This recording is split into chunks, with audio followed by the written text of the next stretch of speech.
Hey, this is Brian. Welcome to Philosopher's Notes TV. Today we've got Osho. Can't see it because I took the cover off of this book. We got Osho's Book of Understanding. Great book. Little Philosopher's Notes action here. About 10 of my favorite big ideas. Osho is intense. If you've read him, you know what I'm talking about. If you haven't, I think this might be a good place to start. The Book of Understanding. It's kind of a high-level overview of Osho and how he sees the world. A few of my favorite big ideas we will look at now. So, Zorba the Buddha. It's the first big idea that I cover here in the note. The basic idea here is that Osho's encouraging us to embrace all of life, right? And a lot of spiritual aspirants are on what many people call the ascending path, right? Like a Buddha. We're getting to a point where you've transcended the world and its issues, and you've kind of have clear consciousness and you can see things in a right view. But what often happens in the process is we cut ourselves off from the neck down. Ken Wilber says that we want our gurus to be dead from the neck down. We want them just to be kind of smiling, bobbing little heads that have none of the urges, the sensual urges that we have questing for things in the material world. And what Osho says is, look, we want Zorba the Buddha. Zorba is a character who, I think it's from a Greek novelist, who is just totally sensual, totally into living life fully. So Osho is saying we want to merge the Buddha and Zorba. We want to merge East and West, spirituality and materialism. This idea of being in a meditative state with being in a sensual state and fully living this existence, not as either or, but as a yes and. So that's a pretty cool idea. Zorba the Buddha, it shows up in all aspects of our lives. Oftentimes we want to be spiritual, and we can't be spiritual and sensual, or we can't be spiritual and into creating businesses and circulating wealth and having luxury in our lives. It's an either or proposition. Osho says, let's get rid of that nonsense. Let's make it yes and Zorba the Buddha. It's not just Osho who talks about this. All kinds of teachers talk about it, including Abraham Maslow, who, as you know, if you've watched some of these, humanistic psychologist, or you just know, came up with the idea of hierarchy of needs, the self-actualizing individual. He said that at the top of the pyramid of the self-actualizer, and you look at those individuals who are actualizing and transcending their self, they have exactly what Osho is talking about. The dichotomies between work and play, the dichotomies between all the different aspects of their personality tend to dissolve. And he says, what use is polarity when the most enlightened among us have fully expressed versions of all aspects of their being, which is pretty cool. So there you go. I talk about it a little bit more in the note. Moving on, Osho is all about actualizing our full potential. And he says that, you know, in life, we don't get full stops. You know, he says they're not even semicolons. They're just commas, right? They're just little baby stops en route to fully actualizing, en route to fully becoming what we're destined to become. Really cool idea. I like to describe it as you have kind of a line here of here's what you're capable of doing, and if this is what you're actually doing, and there's a gap between what you're actually doing and what you're capable of doing, in that gap is where regret and anxiety and disillusionment and depression exist. And what we need to do, and that's a gift, that's nature basically saying you're capable of more, give me more. Because when we give everything we have and we're fully expressing ourselves moment to moment to moment, and we're actually doing what we're capable of doing, that gap closes, and the anxiety and the depression and the regret and all of that kind of ickiness dissolves as we fully show up. And Osho talks about it throughout the book, throughout all of his books, and says that we weren't born complete.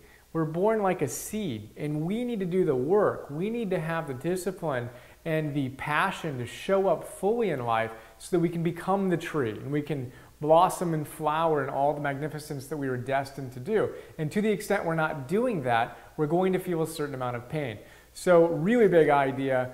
We can talk about some more. We will talk about some more throughout all of these discussions. We do talk about it. We'll talk about it more and more and more in the months and years and decades ahead. Another really cool idea from the note Osho says that balance is not a noun, it's a verb. Oftentimes we want balance.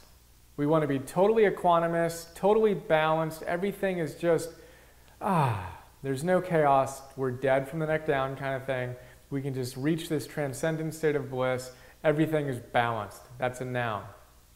Actually, that's not a noun, but balance as a noun versus balancing. Balancing as a verb, where what we're doing is we're like a tightrope walker, Osho says. Imagine a tightrope walker. The tightrope walker is not balanced. It's not just sitting up there. The tightrope walker, as they move across the tightrope, is balancing. They go from a little bit too far this way and then back this way, and just for a moment as they cross the center line, they're balanced. But the act is one of balancing. And Osho says that's exactly how our lives are, a well-lived life. It is basically trusting ourselves and going over here and realizing, no, let's move over here, let's move over here. And for me, as I embrace this idea of balancing versus thinking I'm going to arrive at a balanced state, I relax. There's just a lot more spontaneity, a lot more fun, a lot more playfulness, a lot less rigidity. So a couple of things come into mind here. One, this idea of balancing is very much like the idea of flexibility. When we want to be balanced, it's like we want to have everything fixed. We're too rigid. And I mentioned before that flexibility is kind of like the river that flows between two banks. On either side of flexibility, we have rigidity on one side, and then we have chaos on the other. Rigidity is we're too structured. We're trying to be fixed and balanced once and for all. That's not how life works. The other side, we kind of say we give up, and then we're too chaotic. We have no structure. Osho says we want to find that balancing point in between. That's flexibility. That's the hallmark of healthy human functioning, really cool stuff. Another really cool idea, Tal Ben-Shahar, the author of Happier and the Pursuit of Perfect that we cover, awesome positive psychologist, he says something that I think is helpful and relevant here. He says we want to make our ideals not, and I've mentioned this a couple times, we want to make our ideals not a distant shore that we're going to get to, but a guiding star. It's something we use to navigate and we use as a guiding point, but we know we're never going to get there, right? It's just an ideal that we strive for. Same thing with balance. We're never going to get there. It's just a kind of beautiful star that's allowing us to kind of move toward a state where we're more harmonious, but we do so dynamically. Really cool idea. So think of the tightrope walker whenever you feel yourself kind of a little bit too tight or thinking that things should be perfectly balanced. That's a really cool one. Osho talks about the power of witnessing. Simply having the ability and the consciousness to witness anger or fear or depression. Just the act of witnessing it allows it to dissolve. It's an amazing thing. Usually we're too busy in it to actually step out, but that's a big part of our practice, is to step out, witness, witness, witness. He talks about that a lot. We've got a lot of other cool stuff in here. How about discipline? Osho talks about the importance of discipline, but it's got to be self-discipline. It's not following someone else's rule book, but saying, this is important to me. I want to be this type of human being. These types of behaviors will help me demonstrate and be this kind of human being. So I'm going to choose to do these things. Versus the Bible says I should do this, the Gita says I should do this. Anything outside of us imposed isn't healthy, according to Osho, and I would agree. We want to choose it, and we may choose the exact same stuff that's in the Bible or the Gita, but it becomes our conscious choice. He also says it's important to have discipline. Discipline is the path to freedom. Too often when we get on the spiritual path, we just want to go with the flow. But Lao Tzu, who I quote here, is one of the most ardent supporters of discipline. He says to not have discipline is egomania. You're going to fall back into the darkness. We need to have discipline, commit ourselves to practices, and follow through again and again and again. Again, diligently, patiently, persistently, and playfully. A lot more stuff we can cover here. Check out the imitation is crime in the note. That's one of my favorite ideas. We're not going to have time to get to it right now. But that's Osho in a nutshell. Zorba the Buddha, playing full out, going for your potential, and what else? Balancing, important stuff. All right, hope you dug it. Talk to you soon. See you.